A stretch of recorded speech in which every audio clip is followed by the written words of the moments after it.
So what we are seeing is pneumonia, in particular a kind of pneumonia which is called interstitial pneumonia that produce much dyspnea. Dyspnea, it means that you've got a short in breath, you are difficult to breathe while doing everyday activity.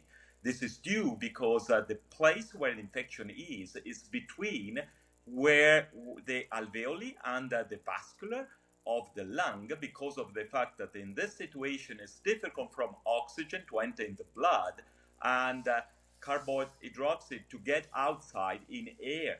And so this is why this disease is particularly stressful for the patients, because there's very little oxygen in the blood.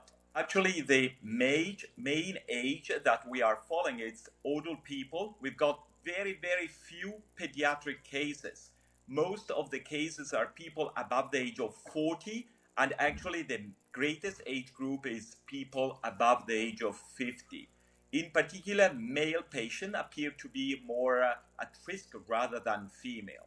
Whenever we see a patient with interstitial pneumonia that is caused by SARS-CoV-2, this is the name of the virus, it's not that easy to understand who are the patients who will do good or who will do bad, because actually we've got quite limited indication in order to forecast what the clinical evolution of this patient will be. And so this is a part of the difficulty in management of these patients. It's not easy to understand who will the patient who will do worse.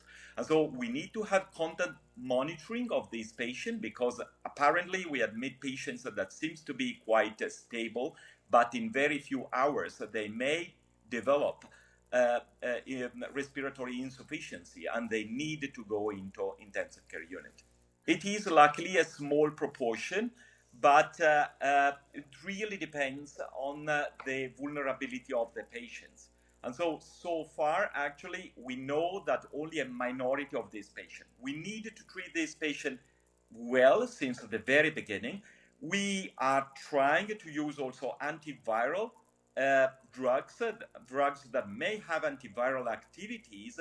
And so in particular, as soon as the case is confirmed, we are using drugs that we generally have been used in HIV infection, that is protease inhibitors, together with hydroxychloroquine. And as soon as the patient is of course, these drugs are off-label because they are not registered for SARS-CoV-2 infection, but there are clinical trials that are working in order to address its benefit. Started this epidemic 10 days ago. But nevertheless, in the past 10 days, and we've been following approximately 30 patients, okay? But what I want to stress is that in the past 10 days, all our activity totally changed. This is the experience in Italy, in which the epidemic started 2 weeks ago. I think that Italian and Canadian health system have got many similarities. And so please take advantage of what has been the epidemic evolution in our country in order to forecast what presumably may happen in your country. And so first of all, think that the first case has been in a hospital, and this patient was not recognized for 4 or 5 days having SARS-CoV-2 because of the fact that contemporary he had a severe bacterial pneumonia. And so first message to say is that most of the time, let me say very frequently, SARS-CoV infection 2 is associated with bacterial pneumonia. In the Italian situation, the case 0 was a person that had contact with China, but he was totally asymptomatic. And so sometimes it's so difficult to identify the case 0. But the case 1 should not be missed, because he will be a patient who is admitted in the hospital with severe pneumonia. And so please, in this situation, test as much as you can. And so we need to work, and this is the message for Canada, do all what you can to identify the very first cases, because in this situation, the isolation procedure will work most. With regard to death rate, we are still in a situation in which the death rate is approximately 2%. And so it's not huge.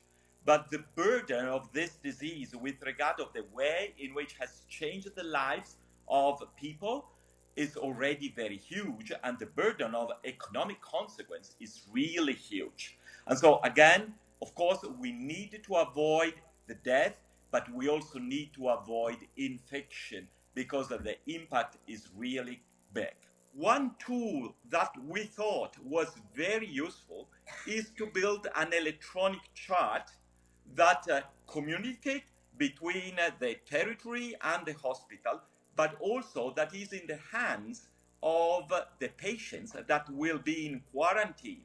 And so people who are in quarantine may be very much stressed. They feel alone. The doctor are not going to visit them most of the case because there's not enough.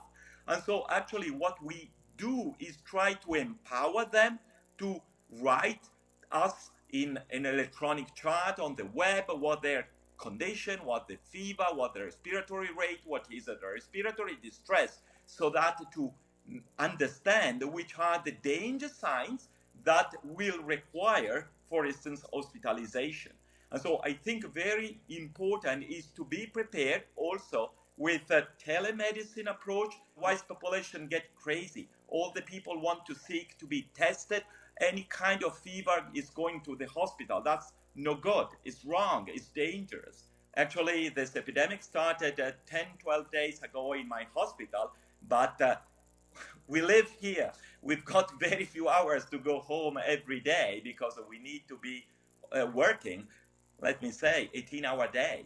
Of course, it's difficult to sustain in the long term, but we can even think that this will not be a short epidemic. I'm living most of my time in the hospital. That's the issue. But let me say this is something personal. Of course, this has been something very stressful, but I'm also very proud to be working in this situation because of the fact actually we are in front line. We know that if we are quiet, we understand what we are doing, we try to give clear message. Well, it's also a big honor to me to work in this situation and be in touch with people, try to relieve their problem and try to make them understand that this situation can be controlled. Most of the time, it is a severe disease, but it's not a deadly disease. We can cope with this disease. We now must not get into panic. And so it's very important to be present here, to give clear message. People must not be afraid.